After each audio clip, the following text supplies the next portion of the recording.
Hey everybody, it's the Aries 1999 coming back at you in another video. In today's video, we're going to be talking about one of my favorite TV shows that I watched when I was growing up, Xiaolin Showdown.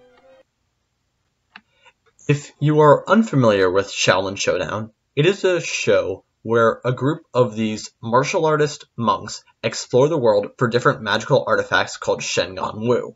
These artifacts each have a different ability that is activated by saying the name of the Wu. And if two people grab the same Shengon Wu at the same time, they can challenge one another to a duel called a Xiaolin Showdown. He said it! He said it! Well, that's the first time that I've reused a video clip on this channel that I've used in a previous video. I should have known that it would have been something that I got from Family Guy. Anyway, like I said, a Xiaolin Showdown is a type of duel. In it, the contestants and any nearby observers are transported into a sort of demi-plane where they can fight each other without physical consequences to their own body or to the environment. Each showdown has its own specific win condition, the most common of which is usually some type of race. Each contestant will wager an equal number of Shengon Wu, and the winner of the contest gets the wagered and contested Wu. Officially, you're only supposed to be able to use the artifacts that you contested, but it has been established that if you have a way to bring in more, then you would still be physically able to use them, but from like an honor standpoint, that's considered to be cheating. As for the characters of the show, the four main characters, like I said before, are each a Shaolin monk, and each one has affinity to one of the four elements. There is Omi, the self-important but caring water monk, Clay, the rough and tumble but sensitive earth monk, Raimundo, the partying but occasionally responsible wind monk, and Kimiko, the headstrong but considerate fire monk. As for bad guys, the main recurring antagonist is the mad scientist named Jack Spicer. He's a lot like Dr. Doofenshmirtz, but he came out years before. Jack is partnered with the much more evil Wuya, a spirit of a great once sorceress. Jack uses a lot of robots to fight with. He calls them Jackpots. Different bots are designed with different abilities.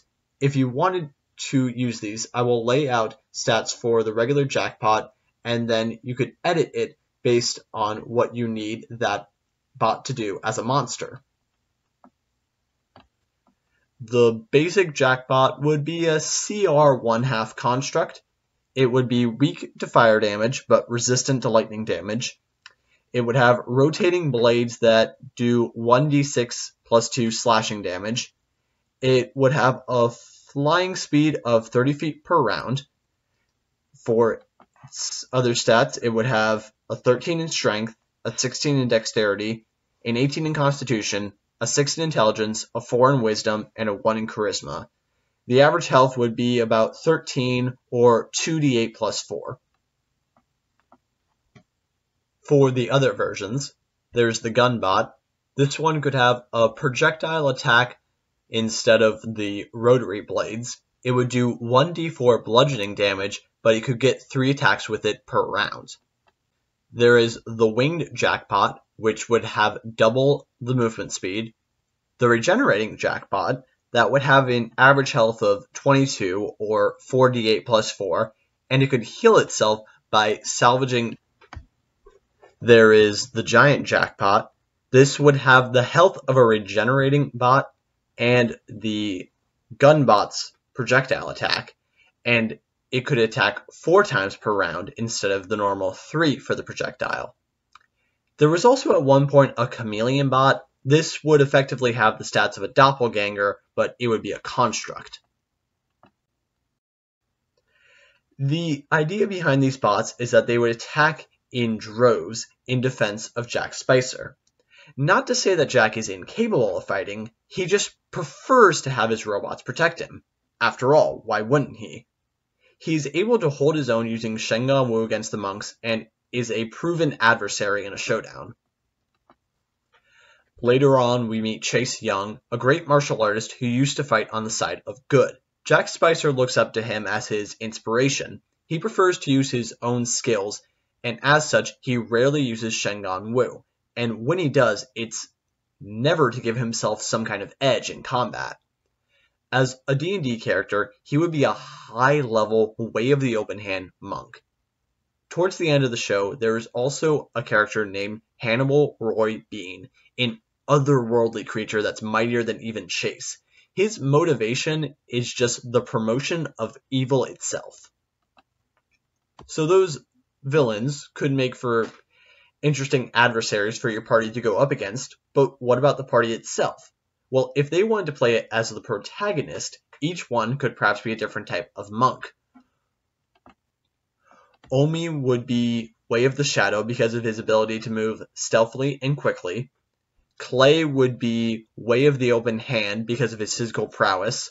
Raymundo, I guess, could be the Drunken Warrior because of his slippery moves, and Kimiko would be Way of the Sun because of her fire abilities. And I suppose each one could also just be Way of the Four Elements, and each one focuses on a different type of elemental ability. To be honest, I don't think that incorporating the show's protagonist as the player characters will work all that well. What I do think will work well is incorporating the Shengon Wu into Dungeons & Dragons as magical items. You could have them scattered throughout the dungeons in your world. The bad guys from the show and villains of your own creation could show up in some of the dungeons to battle your party for the Shengon Wu. As for what each of these do in game terms, I went ahead and figured it out for most of them. Now, they've been toned down at least a little bit to work as D&D magic items, especially since there's a lot of them to work with. Some of them probably wouldn't work all that well as regular parts of your player's arsenal, but they could have cool narrative functions. For this list, I will give the items function in the show and how I think that it can work for D&D. Anyway, let's get into it. Changing Chopsticks. These let a user shrink down to the size of a grain of rice, so maybe 3 times a day lets you shrink down to 1/12 your height and can be used for free to change you back again. Shroud of Shadows is used for turning people invisible, so grants invisibility while worn. However, when worn, you won't be able to use most times without moving the shroud, and of course if the shroud is moved, then you'll be exposed. Ruby of Ramasees is about telekinesis, so it could let the user cast Mage Hand at will, and 3 times a day could be used to cast Levitate. Silk Spitter. This sort of shoots out like a spider web, so 3 times a day you could cast the web spell. Crystal Glasses. These are about seeing into the future, so it could give you the Portent feature from the Wizard School of Divination. Golden Finger lets you freeze people in their physical location so they can't move, so that could let you cast Hold Person 3 times a day. Star of Hanabi shoots fire, so twice a day lets you cast Fireball. The Eye of Dashi lets you summon lightning, so twice a day you can cast Call Lightning. Falcon's Eye lets you see far away, so you could use the far distance on a ranged item without imposing disadvantage, and 3 times a day could grant you Dark Vision. Tongue of Saiping lets you speak to animals, so 5 times a day you can cast the Speak with Animals spell. Helmet of Zhong lets you see in all directions, so this would give you advantage on perception checks that rely on sight.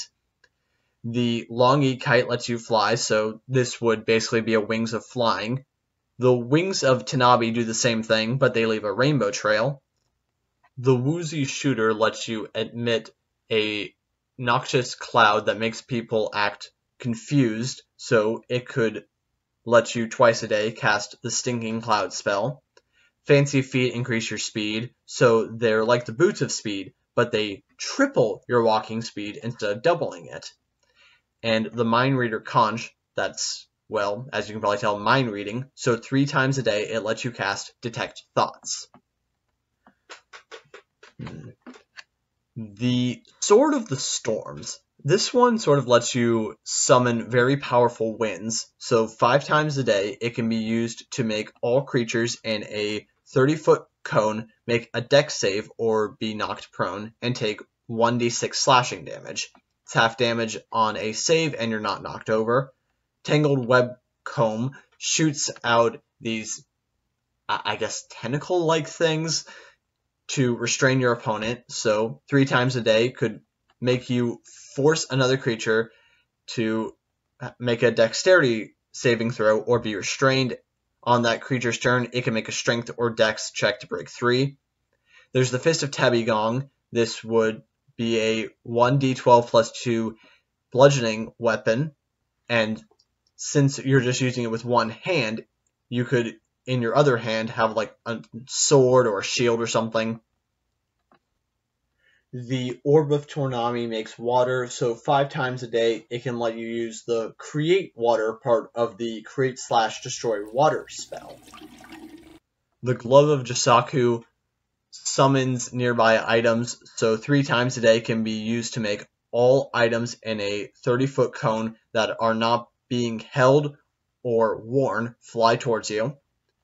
The third Arm Sash, this one gives you an extra arm, so you could be holding something while your other arms are otherwise preoccupied. For instance, you could hold a shield and still be dual wielding swords. I mean, maybe you have the Fist of Tebigong on one hand, the Sword of the Storms on the other, and on the third Arm Sash, you're holding onto the Tangled Web Comb. The Mantis Flip Coin lets you jump around in extreme acrobatic factions, so can be activated 3 times a day for 5 minutes each, and when activated, you get plus 10 feet to all your jumps and a plus 5 to all acrobatics checks, and you become proficient in acrobatics if you weren't already. The Jet Butsu lets you defy gravity, so you can walk up vertical surfaces and on ceilings, and 3 times a day you could cast Levitate on yourself. The Makoto arm gives you super strength, so once a day it could give you the effect of a belt of stone giant strength for 30 minutes. The Golden Tiger Claws lets you teleport basically anywhere, so you could cast Misty Step 3 times a day, and once a day you can make a portal to any place on the same plane of existence that's familiar to you, and the portal lasts for about a minute. The Paducah Mouse lets you fix mistakes that you made, so it could cast the Mending Cantrip at will, and once per week can be used to perform the Undo a Single Recent Event effect of the Wish spell. The Heart of Zhong is about bringing inanimate objects to life, so it could be used to make a construct if you have the necessary bodily components, and this construct would be friendly to you and your allies, and you could command it. But these constructs do have a will of their own, so that could end up being an interesting narrative thing. The Reversing Mirror lets you reflect things, which is a weird way of putting it, so I'm just going to explain it like this. 3 times a day, you can use your reaction to deflect a projectile, and you can also use it to reverse the effect of another Shengon Wu if used in conjunction. This was sort of the primary use of it in the show, was reversing the effects of other Shengon Wu, but it has occasionally been used to just deflect things, so that's why I added that. Sunshi Lantern. This one basically lets willing people share their chi if they're illuminated by the glow of the lantern. So during a short rest, willing creatures can exchange things like ki, sorcery points, spell slots, and other things of that nature among themselves. So for instance, a paladin, if he has no first level spell slots left, but the cleric has 4 first level spell slots left, he could give 2 of them to him. There's also a couple vehicle-based Shengon Wu. The Crouching Cougar is a fast-moving land vehicle. The Shengon Roo is a vehicle that hops around like a kangaroo. Silver Manta Ray is an airship, and the Tunnel Armadillo can drill through the ground. Yin Yo-Yo and Yang Yo-Yo. These open a portal to and from the yin-yang plane, but if they're not used together, when you exit the plane, your alignment flips. Then there's also the Sands of Time. These are basically a time travel Shengon Wu. If you want to have a time travel based campaign. These could be interesting for them. Might end up being weird if you just give the party, the abilities to travel through time whenever they want.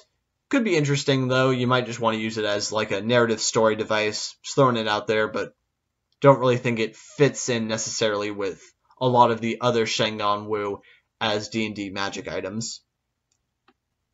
And that's all I really have for now. Tell me what you guys think down in the comments. Will you be using the mechanics of Xiaolin Showdown in your campaign? Will you be incorporating any of the Shengon Wu as magic items?